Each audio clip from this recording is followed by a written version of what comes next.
വിമാനയാത്രയ്ക്കിടെ ഹൃദയാഘാതം. 24-കാരന് ദാരുണാന്ത്യം. അവധി കഴിഞ്ഞ് നാട്ടിൽ നിന്നും മടങ്ങുന്നതിനിടെ മരണം. വിദേശത്തെ ജോലിസ്ഥലത്തേക്ക് മടങ്ങിയ യുവാവിന് വിമാനയാത്രയ്ക്കിടെ ഹൃദയാഘാതം. വിമാനം അടിയന്തരമായി തിരിച്ചിറക്കിയെങ്കിലും ജീവൻ രക്ഷിക്കാനായില്ല.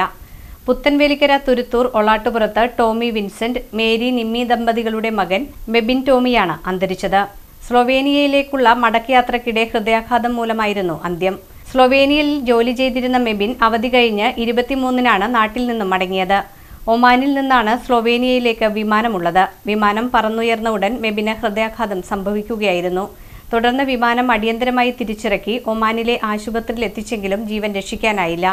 പ്രവാസലോകത്തെ സ്വപ്നങ്ങളുമായി പറന്നുയർന്ന മെബിൻ ഒടുവിൽ ചേതനയേറ്റ ശരീരമായാണ് ജന്മനാട്ടിലേക്ക് മടങ്ങിയെത്തിയത്. ഇന്ന് രാവിലെ 7 മണിയോടെ കൊച്ചി വിമാനത്താവളത്തിൽ എത്തിച്ചു. ഔദ്യോഗിക നടപടികൾ പൂർത്തിയാക്കി വീട്ടിലേക്ക് കൊണ്ടുപോകും. നാടിന്റെയും കുടുംബത്തിന്റെയും വലിയ പ്രതീക്ഷയായിരുന്ന മെബിന്റെ അപ്രതീക്ഷിത വേർപാട് പുത്തൻവേലിക്കര നിവാസികളെ ഒന്നടങ്കം ദുഃഖത്തിലാഴ്ത്തിയിരിക്കുകയാണ്. കോട്ടപ്പുറം രൂപതയിലെ തുരുത്തൂർ സെന്റ് തോമസ് പള്ളി സെമിത്തേരിയിൽ ഇന്ന് വൈകിട്ട് സംസ്കാര കർമ്മങ്ങൾ നടക്കും.